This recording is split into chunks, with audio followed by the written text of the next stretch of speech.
Thank you, Jamin.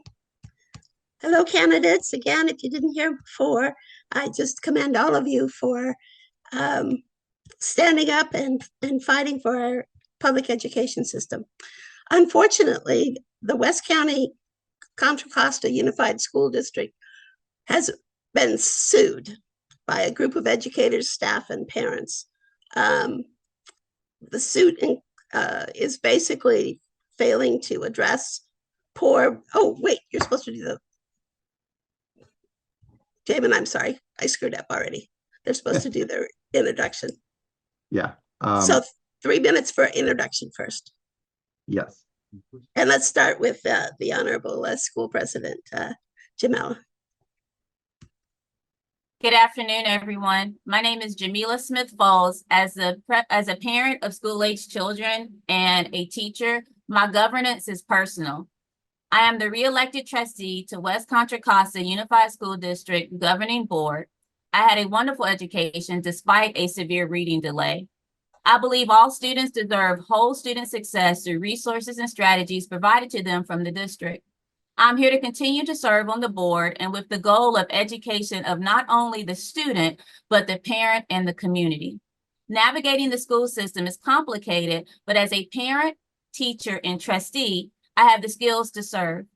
With my demonstrated leadership, I will continue to turn up the volume on all of our educational issues, student-centered education, implementation and continuation of a sustainable fiscal budget.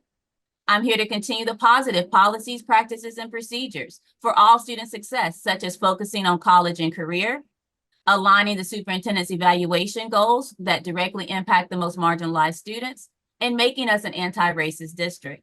I invite you to join me to continue the mission of the majority of the West Contra Costa Unified School District Board of Education. Thank you, and I am complete. Thank you so much. O'Ferry? 3 minutes. All right. I'd like to say hello to everybody. I'm O3 Christian, the board trustee for Area 2. And I come before you today based on the suit that's being done by our district, on our district.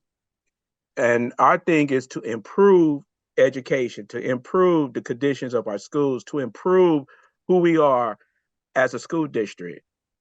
And also that we hold our superintendent accountable, and that superintendent will hold staff accountable so that our kids will have a better and brighter future. There should be no suits going on. So that lets us know that we have to do a lot of work on improving our schools and on the conditions and making sure things are running correctly. So I stand here as the board trustee for Area 2. I love our kids. I love our district. And I'm going to fight for our district to continue to improve our district, to make our district a better district. So it's so much work that needs to be done. And based on what that being said, I'm committed and I'm all the way in. And I'm going to make sure that all of our students in this district receive the best education.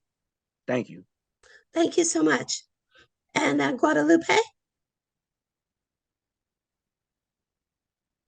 3 minutes. Okay. Good morning, everyone, or good afternoon, everyone. We're in the afternoon. As a lifelong Richmond resident and a proud product of Richmond Unified School District, I bring a unique perspective that combines first-hand knowledge of our district's strengths and areas of growth. Professionally, I have dedicated years to volunteer service, where I have built strong relationships that enable me to effectively advocate for students, parents, and staff. My roles include serving as the chair of the City of Richmond's Children and Youth Oversight Board, participating in the district's local control accountability parents, students, and the multilingual district advisory committee. I also was the chair of the CBOC Citizens Bond Oversight Committees. With these positions, I have provided me with valuable insights into the needs of our diverse community and the importance of ensuring that every voice is heard in the decision-making process. Personally, as a mother of 5 sons, including a child with special needs, I have navigated the educational system both as a parent and as an advocate. This dual perspective has deepened my commitment to ensuring that students, regardless of their challenges, receive the support and opportunities that they deserve. My experience in special education advocacy has equipped me with the knowledge and determination to fight for better resources and more inclusive policies that will benefit all students in our district. Together, these experiences make me uniquely qualified to serve on community work on the board and with the community work towards more equitable and more effective educational system. Thank you. Thank you. And Cynthia? Hi, everyone. Good afternoon. My name is Cynthia Hernandez. I'm a longtime Richmond resident, who has been, who grew up in West Contra Costa Unified School District schools. I'm currently employed with the City of Richmond, Employment and Training Department. I have a 13-year-old son who is currently on the spectrum. He has been my motivation to continue to take this journey on and run for school board. Because I believe in the power of transforming lives, and holding people accountable and empowering families to become their own advocates as well as educators. I believe in budget transparency, and I believe that in order to make a difference, you have to be the difference. So coming into this new role, as a newly elected West Contra Costa Unified School District board member for Area 3, I want to be sure that I include parent and student voices as well as the community in this area. Thank you. Thank you, Cynthia. Boy, you guys are just really great about sticking to the time. Okay, so now we're going to do the tough question to everybody. And I would like to start with Jamila again, as the board president, to address the suit. How do you think these violations have been addressed? And in light of the fiscal shortfall that schools face, what are your ideas to improve the building conditions, and increase the participation and the rights of the students? Jamil?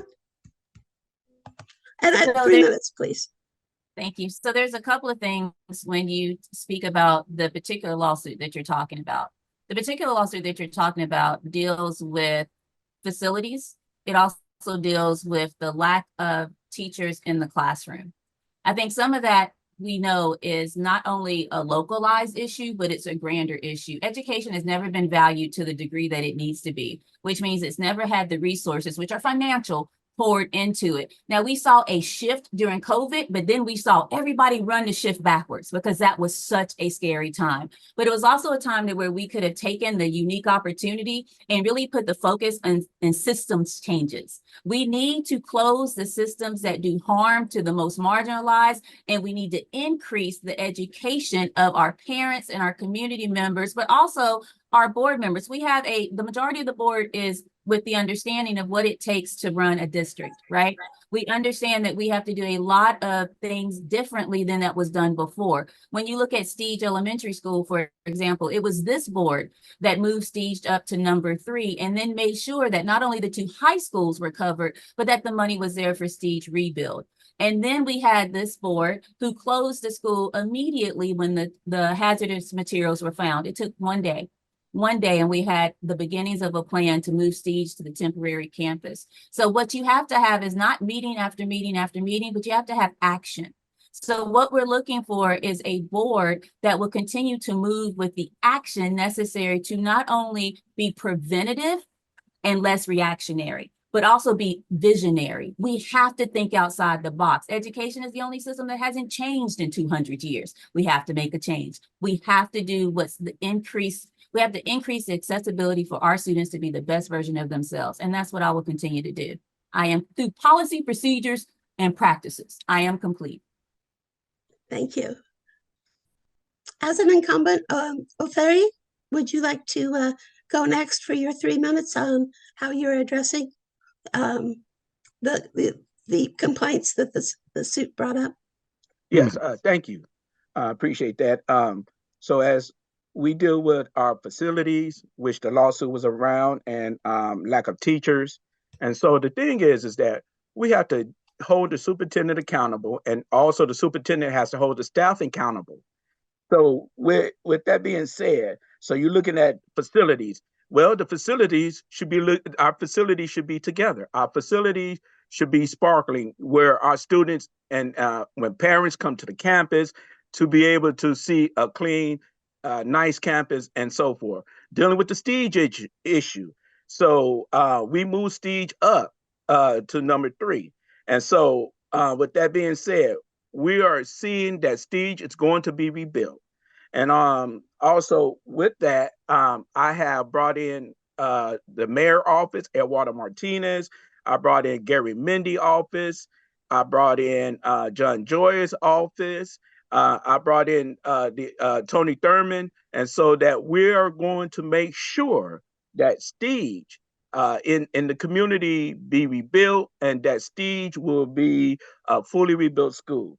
And so, and also lack of teachers. We want to be attracting to our teachers, to bring in teachers. And one of the things I'm working on is teachers workforce housing, to bring to have workforce housing on our properties, to use our properties to attract teachers so they will be able to come and affordable. So I'm working on some things to enhance our district, that we can move away from suits to being positive and showing the kind of district that we can have. And so as a board trustee, I'm working on these things presently now, and I will work on it when I'm reelected. Thank you. Thank you so much. And Guadalupe, do you have some ideas on how to improve your district with regards to these issues? Well, in regards to the issues, like I said, internally, I don't know what's been going on. I think there's been a lack of communication between the district and the community in regards to Stige.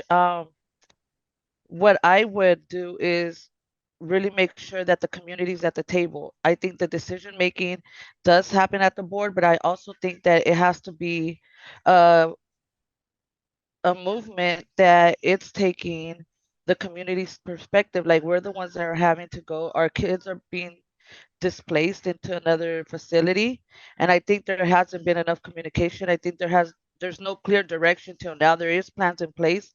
Like, I keep hearing the board say, well, we have plans. Yeah, that's, I think, internally, because I think it hasn't been brought up to the bigger community. As a parent, I really emphasize on making sure that the community and the parents are at the table when decisions are being made, and how do we build that communication and that trust. And the way we build the trust is being there on the ground with them. I think being that our facilities are in such, some of our facilities are in such bad distressed condition, as a trustee, it is our responsibility to be on the ground, to visit the schools, to make sure that we are on top of what's going on our schools, and not just rely on the superintendent and on staffing to give us feedback. I think we need to be active participants in our community, and are engaging our community and our students on a daily basis, to be able to then, come up with plans of moving our schools into Here, an Hello. educational this step. is Jenny. Maria, you're not muted. Oh, was that my time? Not quite. Oh, No, sorry. so yeah, so I think that, like I said, it's good. My purpose is making sure that the community is engaged, that the community is participating, that we are using every means and measure to bring in the community into the spaces and get the information out there. And that means by using social media, that means by using our local newspapers, that means by, having flyers out, that means by truly. That is your time Okay. now. But thank you so much. Cynthia, do you have some ideas on how to improve the physical aspect of the schools and the other things that were brought up in the suit? Yeah, I do want to say that what happened in Stige is, it's really a shame on the district. Stige is the only school with the majority of African American population, and it's the oldest school in the district. We need to understand what happened and how the facility was allowed to get to this condition. On Monday, for example, I attended Lake Elementary's grand opening, and I'm concerned about the equity across the school board, the district. And I'm also concerned about how schools are being addressed in the facilities master's plan. You know, we need to make sure that we don't let this happen again. You know, we have to move forward from this. It's a learning process for the district, but we need to do right by the students and families at Stige. That is to rebuild them a new school and communicate authentically with families in the community of what's going on in every process. And be very transparent and provide families the opportunity to get this information across. For example, I signed up to attend the meetings at Stige over Zoom. I never received anything. I never received the link, which is very concerning because if I didn't receive it, then that means other families didn't receive it. The presentations were not made available. So it's just a shame. We need to work on our communication as well as, you know, we need to have an independent study done on how we are addressing facility needs on these master plans. We have to make sure that it's based on what each individual school is needed and not on political preference. Thank you. Thank you very much. And I'm going to let you start the next question. Teachers all across the region and really all across the country are leaving the profession. And it's very difficult to recruit teachers, to keep teachers. And it's especially important to engage with the unions and get good contracts for our teachers. So in that aspect, another 3-minute question. How do you think we should recruit teachers? What are your ideas outside the box? I'll use your terminology to get and keep good teachers and to engage with their unions. And I'm going to start with you, Cynthia. Okay, I was like, wait, I wanted to make sure. So we need to think, you know, like I said, outside the box. We need to think about the culture that is currently at the district. You know, what is happening, you know, teacher retention is an issue all across the board in the state of California. We need to allow teachers, you know, workforce housing. It's becoming a reality in many other districts. We need to also think about non-traditional outreach, you know, making sure we have programs set in place for our first year teachers, because sometimes that is what determines if a teacher wants to stay in a district or not when they're first years. You know, unfortunately, our district, West Contra Costa, is one of the lowest paid compared to neighborhood districts. And so we need to think about competitive salaries, you know, providing opportunities for teachers to stay, providing them with housing opportunities. Also, like I said, you know, we need to focus on our first year teachers as well, because that is what determines if a teacher is going to stay around or not. You know, we need to address the growth of charter schools in the area, because some of these charter schools are non-unionized, sorry. And so, but they do pay higher salaries. So these are some of my concerns and my ideas. Thank you. Thank you. Guadalupe, can you address the teacher shortage and working with the teacher unions and the other employee unions to improve the schools in West Costa County? Okay, so my idea on retention of teachers is also has to do with the hiring process. We need to really address human resources and the time that it takes to onboard teachers. I think once we have teachers in place, we need to make sure that we are also addressing the support system in place to support them through the transition of teaching. I think a lot of the time, you know, we get teachers in, but I don't think there's a support system in place at the site level or at the district level that actually supports our teachers, especially you know, the first years of navigation as a teacher. I think we need to make sure that we have seasoned teachers supporting our, you know, newer teachers transitioning, and, you know, also make sure that we are bringing teachers that are culturally competent and can teach the community that they're serving in. I think that's been one of the biggest problems that we've had within the district, especially our Richmond schools, that, you know, it's kind of a culture shock for some of our teachers when they first come in. I think, you know, I really have to emphasize is just, you know, everything that we're putting down as a policy and that we're putting into our union contracts, that it's just not a contract or a policy, but that we're actually figuring out how we are going to roll this out, how we're going to support our teachers, how we're going to make the transition easier on them, and how we can, really hold accountability, especially in the higher need schools. I'm finished. Okay, thank you so much. O'Ferry? Oh, you're muted. Thank you.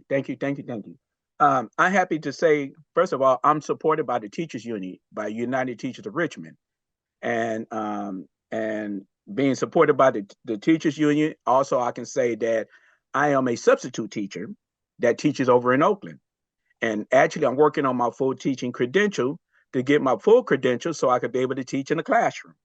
And so, with that being said, so you're looking at recruiting teachers, having more teachers coming into our district, and also looking at how do we bring in African American teachers as well, because we are very short of African American teachers in our district. But how can we actually build a district that represent, our student population? And then also looking at teachers' workforce housing, which I stated a few minutes ago, that workforce housing to use our properties to advance teachers' workforce housing on our properties. And then also, I want to say charter schools. I'm not for charter school, I'm for public education. And charter school takes a lot of our money away from the school district. How many of you want the charter schools to continue to take away from our district? I'm sick and tired of these charter schools taking from our district. They are taking so much from our district, and yet a lot of them are not doing as well. And so, and then some of the students return back to our district. So I grew up in this area. I'm from Richmond. I went to King, Adams, and Kennedy and graduated. And I'm rooted and grounded in this area. And so I am for public education. And so what are we going to do about these charter schools? They're going to continue to take away our money. And then we got to advertise more. We need to advertise the positive things of our district throughout our schools, so we will become more attractive to the community at large. And what I want to say to us, we have a lot to do to work and pull together. Thank you so Thank you. much. Jamila, do you have anything to add about how the district can retain and recruit teachers and work with the unions? So what I can add is what we're already doing.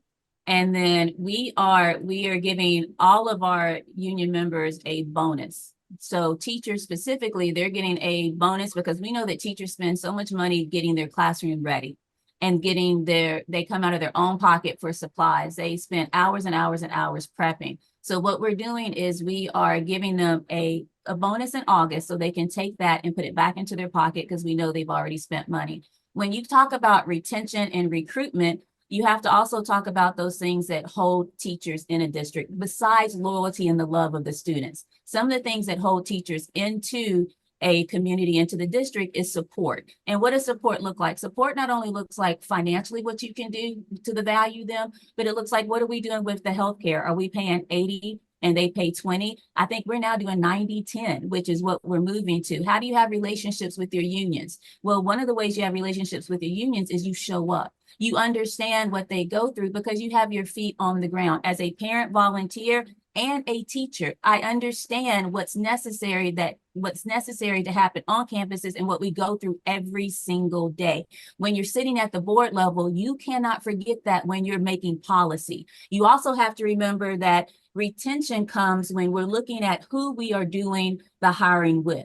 We have outside agencies like Teach for America, and we contract with them. Because we contract with them, we can put the demand on who we want them to bring us. But you have to have a board that's strong and courageous, who's willing to say, listen, this is not where you get to tell us who you're bringing us. This is Burger King. We can have it our way because we pay you. So that takes the courage to stand and say, this is what we're requiring for teachers. Now, Guadalupe wasn't wrong. We used to have a VISTA program in the school district. We still have a version version of that, which is your beginning teacher program. That links your mentor teachers with your new teachers. And you have to teach parents how to support their teachers.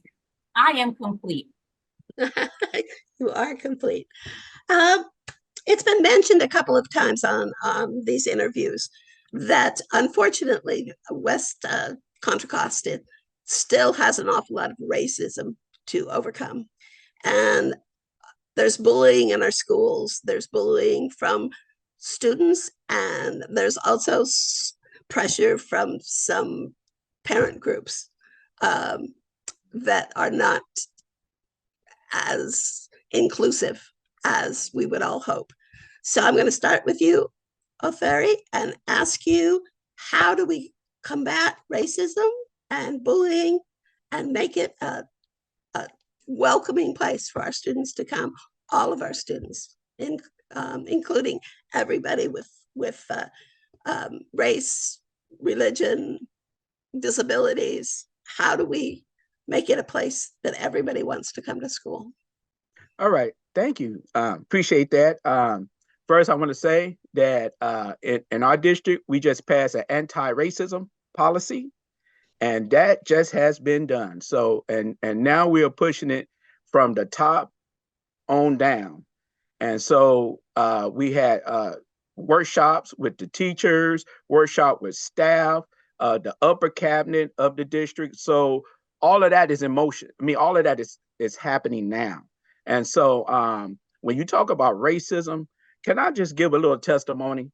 I give a little testimony that when I worked at El Cerrito High School, I worked at El Cerrito High School over 15 years. Of the things that I had to deal with at El Cerrito High School, and a lot of the African American kids were being mistreated. And so I would stand up and fight for our kids at El Cerrito High School.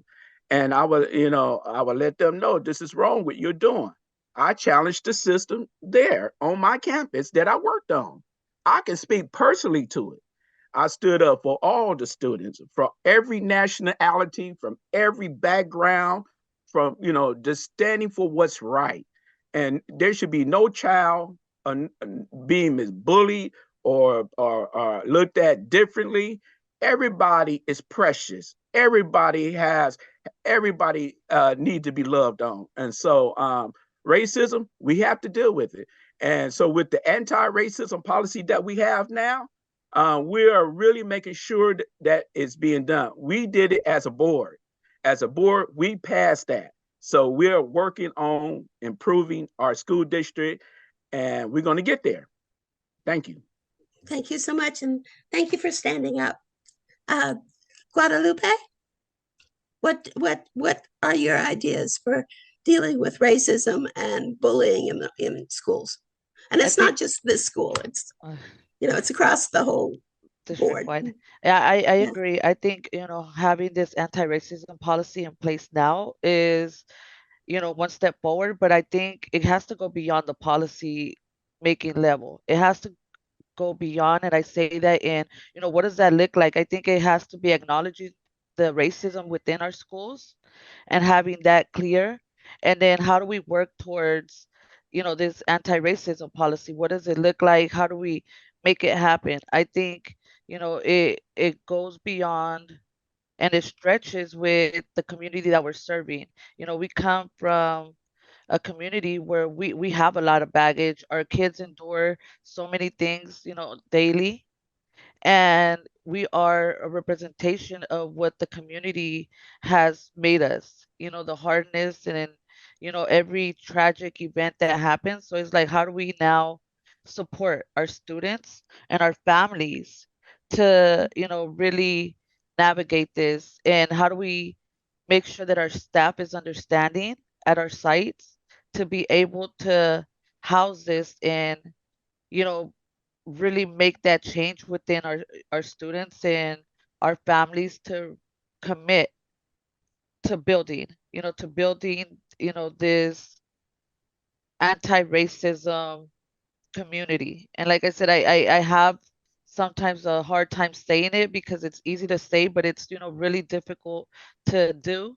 because it has to be everybody on board. It has to be, community coming together. And within the district, it always seems like there's something that's dividing us, that there's always something in place to keep us apart. So I think it really has to go beyond just policies and, you know, terminology, but really figuring out what the next steps are going to be. And the next steps should be like really making sure that we are, held accountable, that we are. Thank you. Okay, thank you. President Jamila, do you have some thoughts on how to combat racism in the district? Absolutely. Kendi says there is no neutrality when it comes to race. Either you are actively working against or you're allowing racism to continue. We are a policy making entity. That's what the board does. The board makes policy and it sets a vision for the district. The board, the current board, the majority of the board said that we need a board statement followed by board policy, and the policy is how you hold people accountable. Inside that policy, we set the vision that the superintendent then enacts through HR. We have changed our HR questions to where it includes anti-racism. What is your anti-racist stance? You need to know before you come to this district, this is where we are and this is where we're going. Anti-racism is a journey. You don't wake up one day and be like, boop, I'm not racist anymore. It is a journey, and we are wanting every person who is a WCC USD employee to take that journey with us. However, if you don't, the train is moving, and don't let the door hit you where the good Lord split you. You are not for WCC USD if you are not on this anti-racist journey. Then we look at the school sites. Every school site is to have our labor, land, and body acknowledgement up at the school site in the front office, and we're encouraging teachers to put it in their classroom. Students need to know that they are seen and they have an ally and an accomplice on that campus every single day. We are also changing the discipline matrix. You cannot commit racialized harm in our district and not have a consequence to that. Black children cannot be called a monkey and not have a consequence to that at the office level on their site. We are creating a system that says racism is not for WCC USD, not today. We are making sure that we are closing the gaps in the systems and the policies that allow for racialized harm no longer in this district. I am complete. Cynthia, if you're elected, how will you improve the district's stance, and what are your ideas to combat racism and bullying? One way to address racism within this district is by confronting the historical wrongs that have been done, and by having those hard conversations. I think a lot of folks, when it comes to racism, bullying, harassment, discrimination, we tend to tippy-toe around it. We have to have those hard conversations. I'm glad that the district has passed an anti-racism policy. However, how is this policy going to impact our most vulnerable students? How is this going to allow us to open the conversation and hold people accountable? We have to ensure that the need of our most vulnerable students and families are being met, as well as supported, allowing them to have community culture and school culture, and President Jamila Fold said, holding all stakeholders, everyone, administrators accountable, all the way from the administrators at the district office to HR, all the way to those in the schools. That I believe that, we have to, support these policies that are being in place, as well as holding people accountable. Thank you. Along with those groups that have not enlightened themselves about racism, there's a lot of pressure at school districts across the country for censorship of libraries, censorship of curriculum, censorship on what the board can approve and can't, and what can be taught in our classrooms. I'm going to start with Guadalupe this time. What's your feeling on censorship, and how would you deal with this very powerful group of individuals that are trying to take over a lot of our school boards and advocate for censorship? I think censorship is another form of, what we were just talking about, the racism, the racism at many levels. We have to combat that. I think we have to acknowledge that there is many different lives within our district. We all hold a different space, and we have to be able to support those, the needs of our students, our families, and our community. I think, having censorship is just one more way to, quiet our voice down. We should be uplifting everyone's voice and making sure that everyone feels heard and everyone feels acknowledged and that they feel that they are represented and the things that are being taught in our schools. So to me, it seems I am against the censorship because, we don't want to silence, we want to empower, we want to make sure that our children feel connected, that they feel represented, and that we are doing our best as elected officials to make that happen for all our students and families. Thank you. Thank you.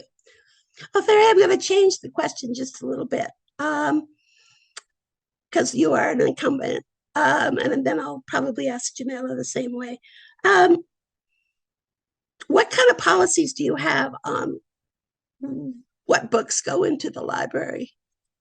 Is there a board that decides?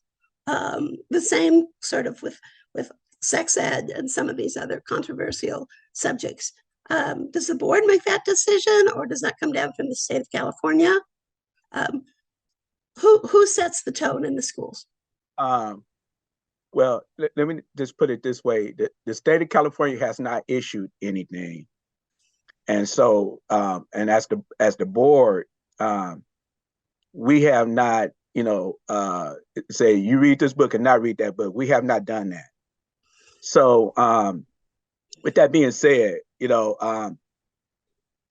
I believe that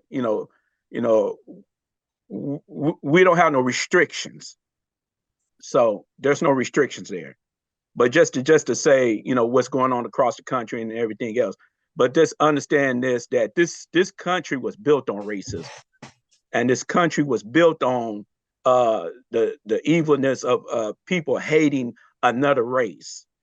And of course you see it throughout throughout the United States, what's going on in various parts.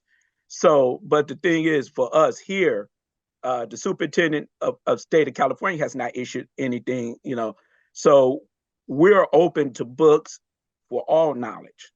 And I believe that all knowledge should be taught, and especially African-American history, because we are rooted and grounded in this country. We've been here ever since the Atlantic slave trade.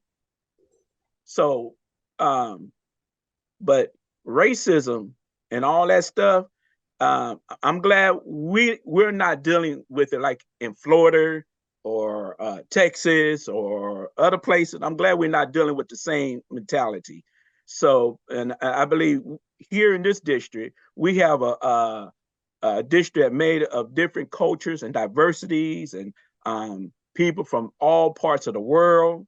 And I had a chance to meet a lot of young people at El Cerrito High School who were all from every part of the world at El Cerrito High School. And I connected to everyone and learned something about everybody's culture.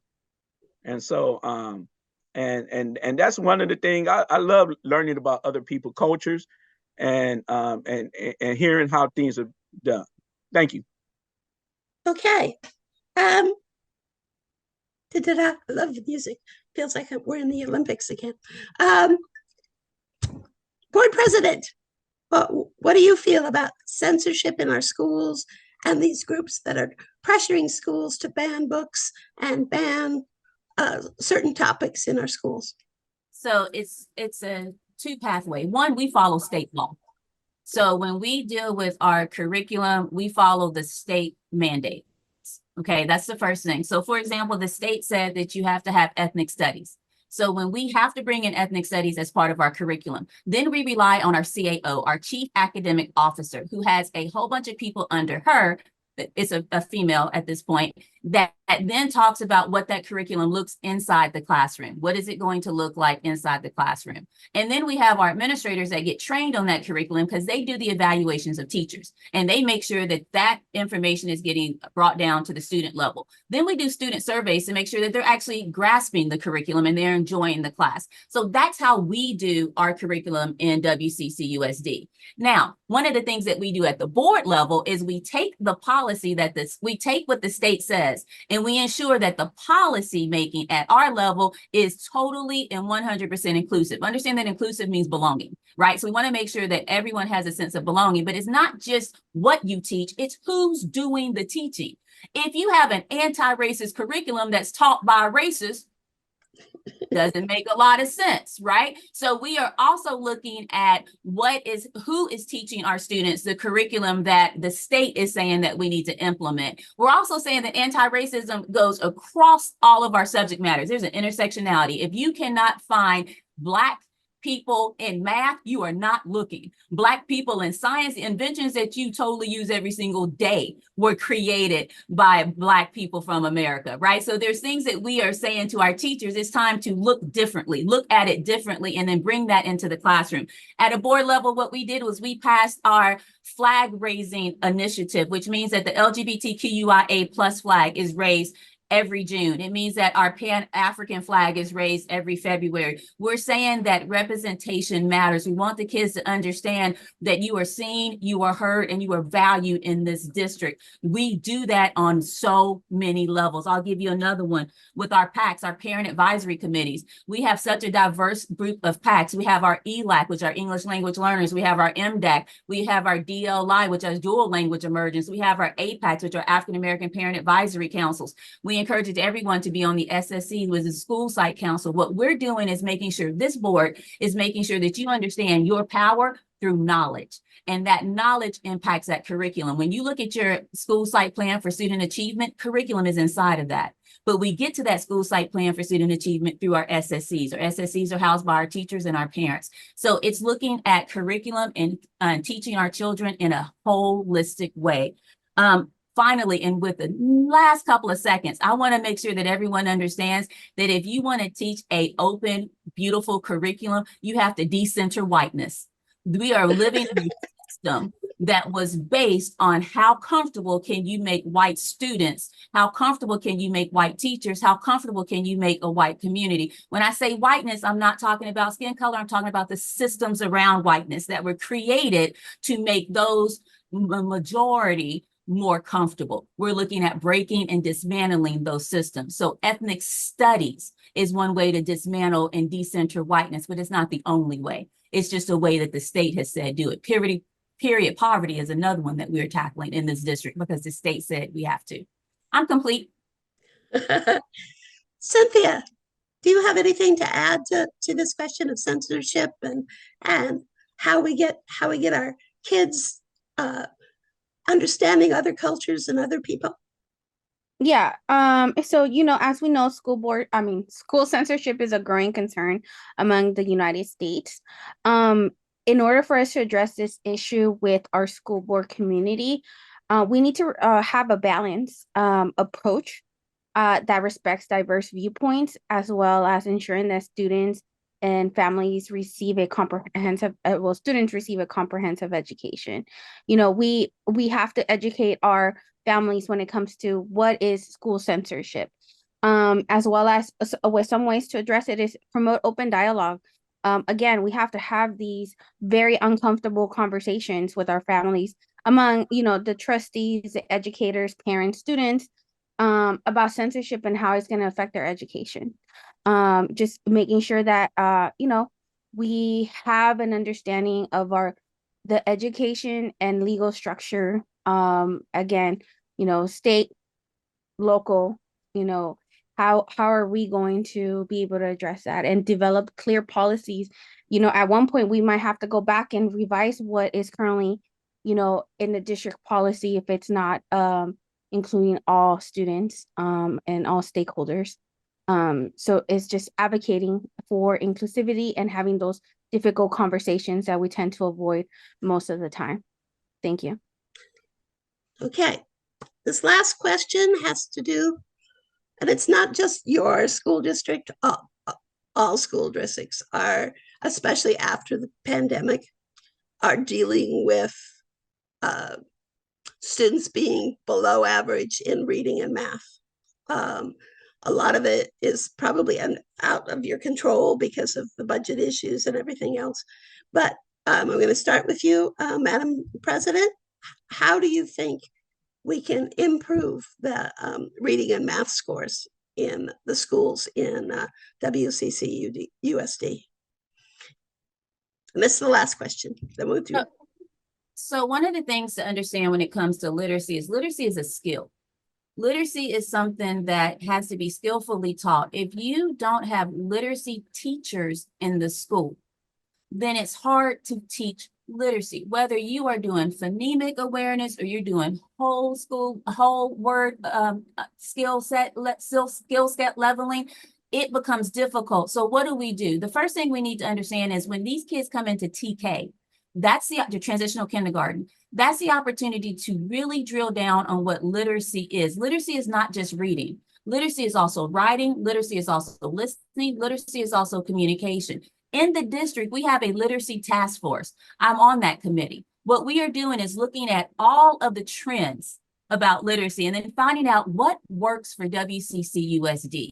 And what works for us is we are uniquely positioned.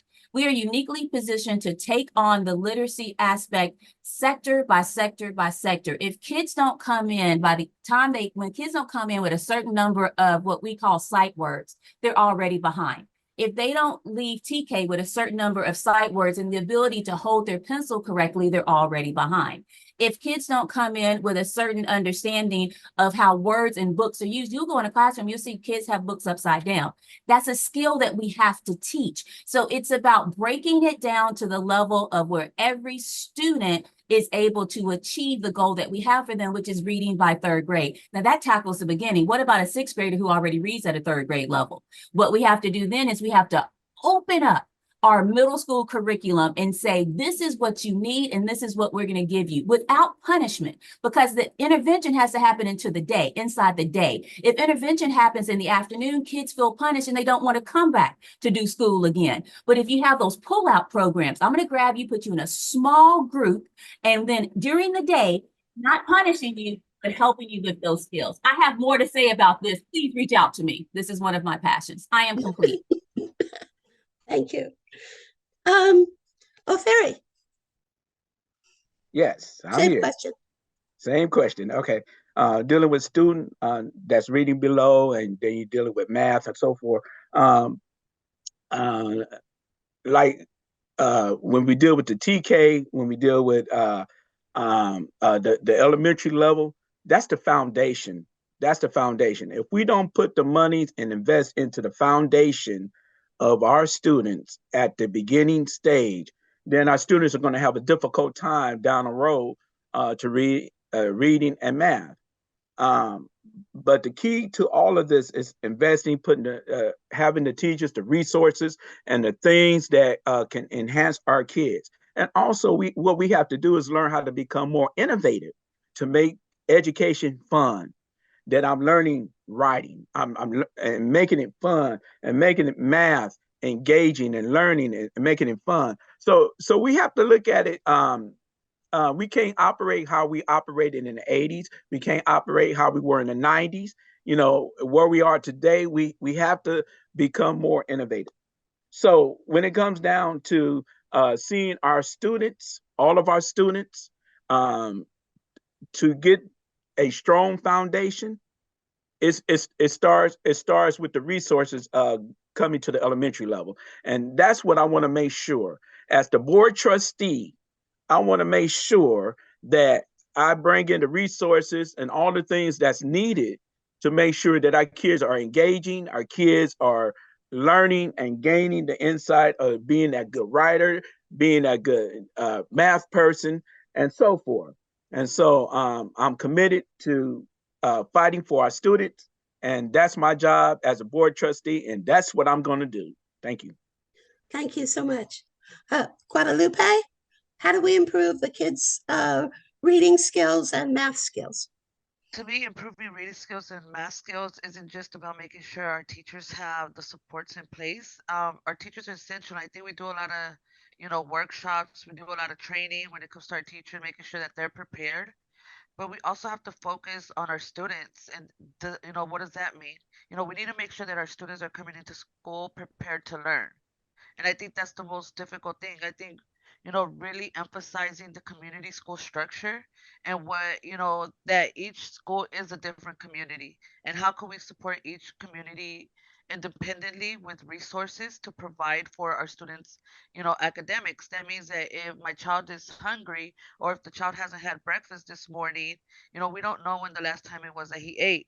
He's not going to be prepared to come into school and get ready to learn. The teacher could be the best teacher, but our child is not prepared. So how do we now break down those barriers that our students have on a day-to-day basis to be able to come and succeed in our classes?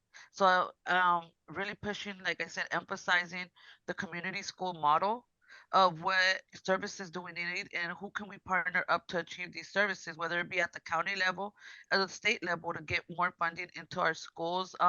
Really, getting community buy-in from our local nonprofits to come in and, what services are you providing for the community that you can support our students with so they are prepared to come in and learn. I think that's, the once we focus on the whole child and not just the educational part, then our kids are going to learn.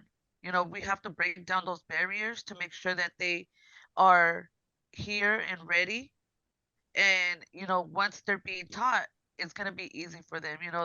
Their stomachs will be full, their hearts will be in a good place. We want to have thriving students, so that means making sure that all needs are being supported, and the way to do that is by making sure that we are emphasizing the community school model. Thank you, Guadalupe. Cynthia, what are your thoughts on improving the reading and math skills of the students in West Contra Costa? Improving reading and math scores is a complex challenge that requires multiple approaches, not only by focusing on data-driven instruction, providing robust support for teachers, engaging parents in the community, and addressing inequities among our school. The school district can create an environment where all students have the opportunity to succeed in these critical areas. As a parent with a student with a disability, who is currently on the spectrum and is a couple grade levels behind in reading, not everyone learns among the same curriculum. We have to make sure that we tailor the curriculum for each student, because it's not one shoe fits all. So, using this data-driven approach, making the necessary surveys, talking to the families, and creating education plans that are tailored for each student when it comes to reading and math will help improve and will help our families. And, we have to continue that regular monitoring and adjustment, and also celebrating those accomplishments that students have. I'm not just talking about in education, but also, in their home life. We have to look at it as how is it affecting the child at school. Thank you.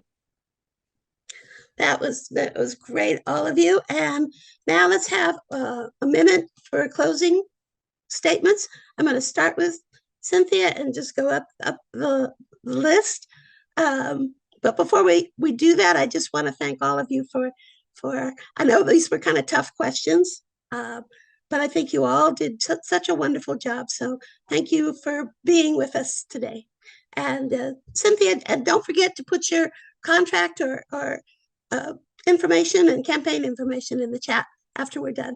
Cynthia, a minute to sum up. Hi again, everyone. Just wanted to say thank you for allowing me to participate in the process today.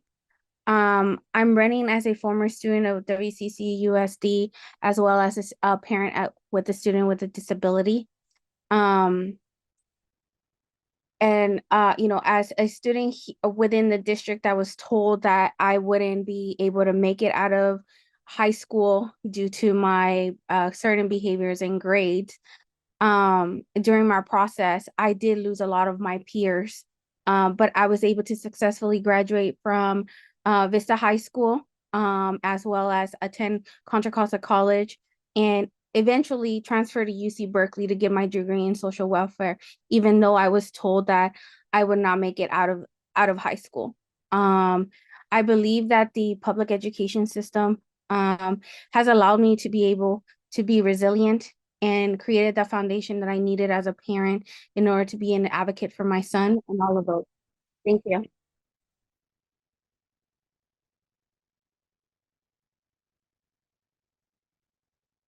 Sherry, you're muted. My dog was barking, so I put on the mute. Cynthia, can you wrap it up for us and give us 1 minute to with your final? Sorry, I did it. Oh, Do I do it I'm again? sorry, Guadalupe. I'm sorry. My dog. Well, thank you all. As a mother, I'm deeply invested in the success of our schools, and as an advocate with firsthand experience on navigating the challenges of our district, I bring a unique perspective to this role. My journey from advocating for my own child with special needs to serving in various community roles has equipped me with the empathy, determination, and insight needed to represent our community effectively. I am committed to fostering a school district that is not only inclusive but also responsive to the needs of all students and families. Your consideration of my candidacy is an opportunity to amplify the voices of those who are often unheard, and I am ready to work tirelessly to ensure our communities um, and places, our communities, our community and schools are places where every child can thrive and learn. Thank you. Thank you. O'Ferry. Yes, thank you. I humbly ask for your endorsement. I'd like to say that I've been supported by the teachers union, been supported by building trades, been supported by Tony Thurman, State Superintendent Tony Thurman, also Nancy Skinner, the State Assembly, Nancy Skinner, and also I've been supported by many others to continue to work on the board, to finish my job, the work that needs to be done.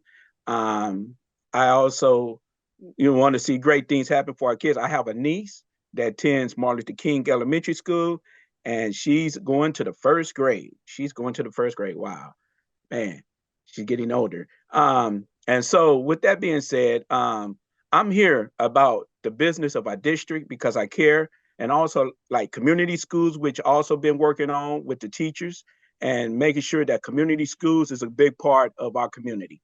Thank you. Thank you so much, O'Ferry. And last but certainly not least, President Jamila. Public education might be free, but it comes with a price tag. And what I know and what I've learned is that being in a position of trust over children requires both business acuity, physical acuity, and it also requires the commitment of mental fortitude and physical presence of one who has been through the system as an educator, as a parent volunteer, and as a trustee.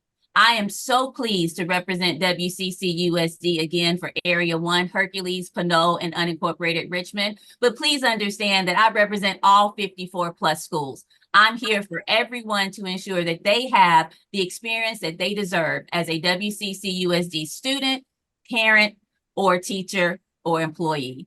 We have over 25,000 students. We have over 3,000 employees. We have over 50 plus schools. We have a big job to do. But when we stand together as a board, we can get it done. And we have seen strides in what we are doing through our anti-racism policy, through our reconstruction of schools. We are moving in the right direction. I am complete. Thank you very much, everyone. Thank you. And Michael, is it back to you? Back to me. Okay. Thank you, Sherry, very much. And thank you to our school board candidates.